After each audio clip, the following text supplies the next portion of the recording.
Okay, so we've all seen the standard corporate headshot. You know, they don't look bad, they just don't look like anything that's special. Just kind of boring. Well, this is Sarah Deragon. She specializes in taking corporate headshots, except they don't look anything like that. Instead, they look like this. She taught herself photography and now has one of the top photography businesses in San Francisco. And today, we're gonna go interview her.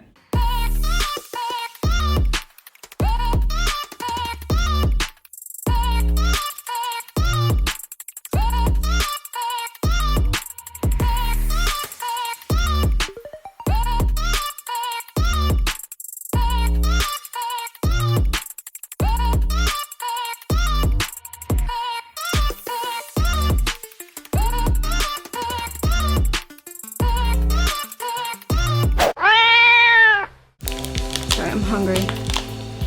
Okay, so today we're interviewing Sarah Deragon. Sarah is the owner and the photographer at Portraits of the People. Their specialty is giving you a headshot that's called the not so corporate headshot.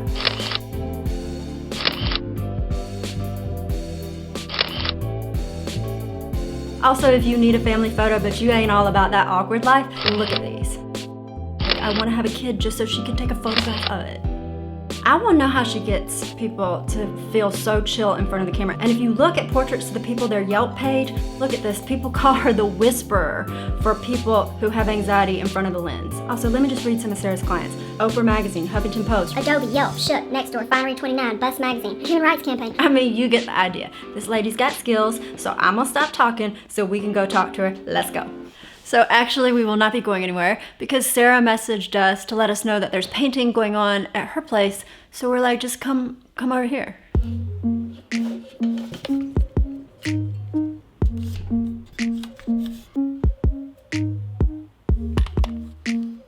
And that's why our office looks like this. Hey, how's it going? How are you? You look so like full of swagger and you just look so stylish. That's right. Okay, so we're gonna have you sit in this blue chair across from me.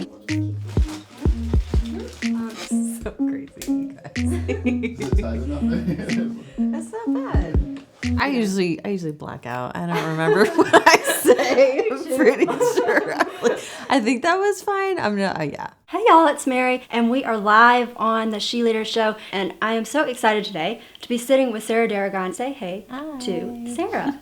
I am not just interviewing her today. If there's any question that you want to know from Sarah, please comment below. You can also call in. All right, I'm gonna stop talking and let's get into the interview. I want to back up before you started doing Portraits of the People. What were you doing? I never knew what I wanted to be when I grew up. So I was an English major in college. I was an accountant and I got D's in math. So I don't know how that happened. And I also worked for a commercial real estate company and architecture firm. So I just had jobs. That's all I did. Were you doing photography at all during any of these jobs? No. I had a little point and shoot Canon camera that I would like take pictures of flowers with, but I never considered myself a photographer ever. No. At some point, though, you quit your job or... I got burned out on my day job. And I met a professional photographer walking my dog. And we talked about photography a lot. And she actually gave me one of her old cameras. And I feel like it was kind of magical. And I got obsessed. And I taught myself how to shoot. Snuck out on my day job for like a year and a half as I built my business. And here we are today. Was there a light switch where you were like, this could actually be a career for me? No.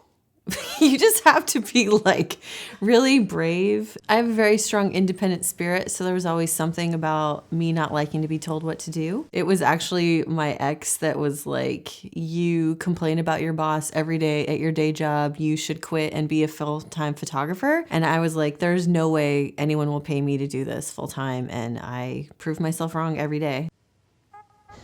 Yeah, so photo shoots with me are like an adventure. The reason why I love shooting outside is because we can get 10 to 15 different backdrops within a couple block radius, and then if something's not working, we just move to the next spot. Okay, so we're in your neighborhood, and if I was shooting someone, I would be like, look at this wall. Should I be talking? Yeah, so y'all just ignore me. So it's your headshot? Okay. So I want you to just like lean on the wall, okay? Okay. I could photograph a client and have them stand out in the middle of the street and they look really nervous, but the moment I have them lean on something, it's very grounding. A lot of people ask what to do with their hands. Here's 4 different things to do with your hands. Hands in pockets. You can cross your arms like you're annoyed. No. Yeah. This is called the fig leaf. A lot of lawyers do that. They protect themselves. I've been photographing these corporate guys, and that's the male power pose right there. Really? Yeah. Like wings. Like wings. You're just like getting bigger, being confident. Something else to do when you're photographing someone is connection. So be like, you're gonna do great. We're gonna take some good photos. You're gonna be fine. So like this is just, Warm. it's Do you feel warm calm? and I you're do. connecting. There's other things too that you can do. So like watching out for hair. He always says, like, you better ask somebody before you touch their I just hair. touch them.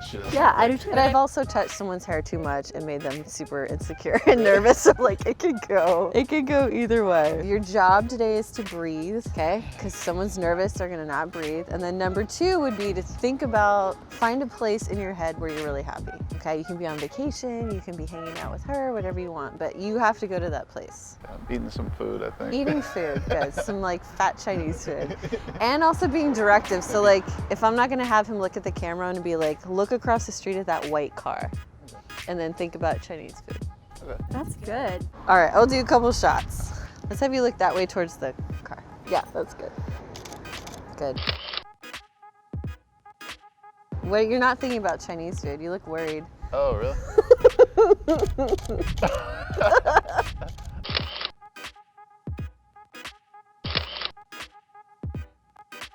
Your bright future is up there.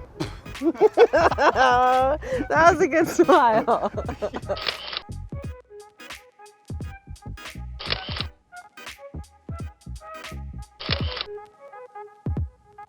So cute. That was awesome.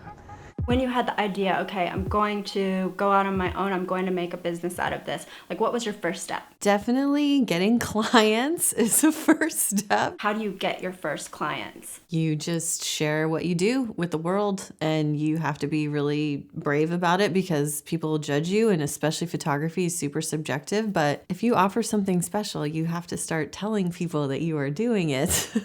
One thing that I love about your website is the packages. I feel like the funnel is so clear and you make it so easy for people to opt in. So I feel like in the Bay Area, maybe I have 10 to 20 seconds to impress someone. If I don't tell you everything you need to know in probably 2 pages on a website, you're gonna go work with someone else. To put my prices out there was really hard, but honestly, I just wanted to make it super easy because that's what kind of like customer I am. If you make it hard, I'm gonna go somewhere else. How did you figure out the right price point and your right customer? Oh my God, you never do. You never do. It's a lot of best guesses. You constantly have to like readjust. There's packages that I offered in the beginning that I don't offer now. I used to do trades. Someone paid me with a burrito once.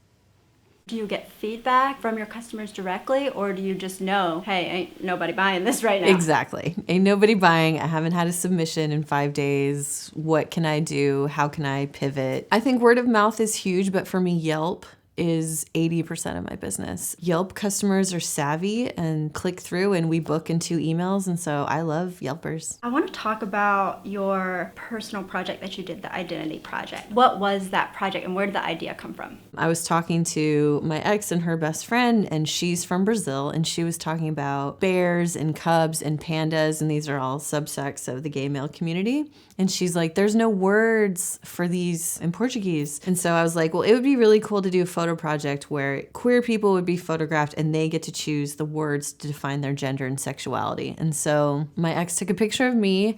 I put queer femme on it. I posted on Facebook. I made a Google form. I was like, maybe I'll get 50 people by the end of the year to be photographed. And by the end of January, 250 people sent in submissions and wanted to be photographed. And so it just kind of took off from there. I saw that you did a Kickstarter or an Indiegogo. Indiegogo. So was it after you got all this feedback that you were like, okay, I need to make this bigger and I'm gonna need money to do it? I was thinking about a book maybe or making the project larger. And so I wanted to travel. And the way to travel is you need money. So I did an Indiegogo campaign. One of the hardest things I've ever done, asking your community and friends and family for money is hard as hell.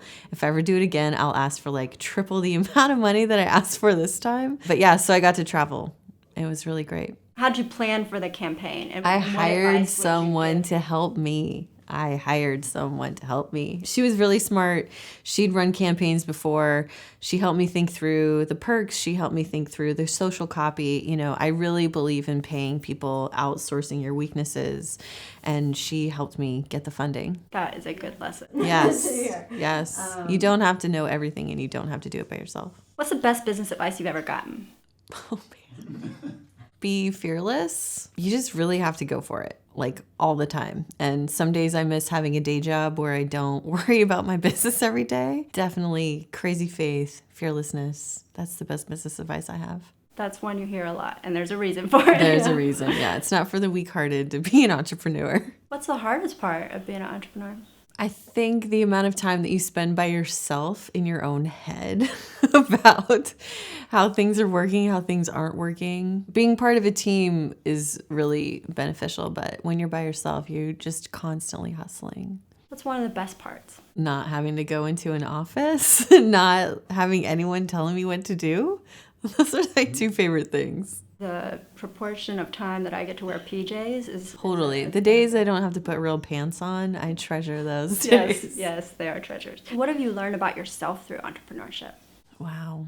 I think the power of reinvention is something that's really huge. You see something's working and you ride that, or you see something not working and you go. I get bored really easily, and so owning my own business has been an amazing way for me to constantly move and shake and hustle and figure stuff out. Yeah. What does success look like to you? Jeez. I think I have it right now. Success is being on my own, being able to pay my own bills, not having to listen to anybody tell me what to do.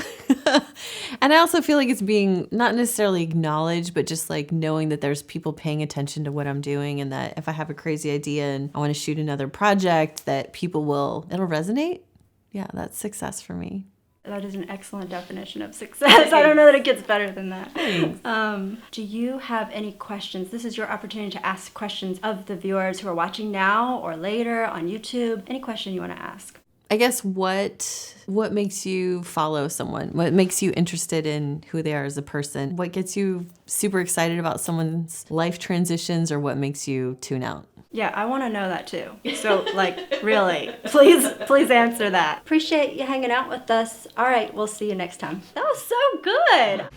Okay, just got done with Sarah's interview, and I love the best business advice being just be fearless. Like, you got to go for it. I know you hear that over and over again, but you can never hear it too much, can you? Because you need that refrain in your head. I know I do. Hey, listen, if you like this, then don't forget to subscribe, because we're doing 2 of these every week for the next month. And speaking of 2 episodes a week, here is a sneak peek of our next show. The live stream of this is gonna go down on Thursday.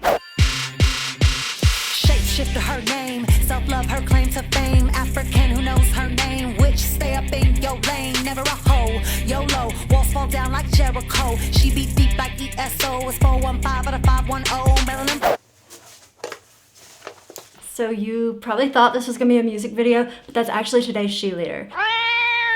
Hey y'all, it's Mary, and today we're interviewing Zakiya Harris, and not only is she a musician, Zakiya is the co-founder of Hack the Hood. And Hack the Hood is this nonprofit in Oakland, and they teach tech skills to low-income kids of color. And they do that by letting those kids make websites for local business owners. That idea is so brilliant. It is such a win-win. I am so excited to interview Zakiya on Thursday. If you want to get into music, if you want to start a nonprofit or grow a nonprofit or get into social entrepreneurship, or you want to get into the tech industry, you have questions about any of that, then you are so invited to the live stream. That goes down Thursday at 9 o'clock. 9 o'clock Pacific time, my time. That's very egocentric of me. It may be a different time where you are. You don't have like a backlog of photographer jokes like the high school photographer. I've had people ask me to tell them a joke, and I know one joke. Why did the monkey fall out of the tree? I don't know why. Because it was dead.